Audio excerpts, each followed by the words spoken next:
గిరిజన ఆదివాసి ప్రాంతంలో బతుకుడు చూడండి, కష్టాలు చూడండి. ఎందుకంటే ఎక్కువ శాతం మేము జీడి పంట మాకు నమ్ముకొని జీవిస్తున్నాము.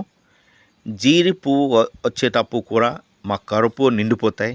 ఎందుకంటే ఈ సంవత్సరం బాగా పువ్వు వేసింది, ఈ సంవత్సరం బాగా పంట వస్తుంది అనుకొని మాకు గర్వంగా చెప్పుకుంటున్నాము. కానీ కొన్ని రోజుల తర్వాత తేనె మంచు వచ్చుకొని జీడి పువ్వుని మొత్తం ఎండిపోయింది. ఎందుకంటే మేము ఎక్కువ శాతం జీడి పంట మాకు ఆదాయం వస్తుంది, కానీ మేము ఈ సంవత్సరం సహా నాశనం అయిపోయింది. ఏంటంటే గాపు తీగమే దక్కింది, కానీ పంట కూడా నాశనం అయిపోయింది. చూడండి ఎంత జీడి పంట మొత్తం పువ్వుని ఎండిపోయింది.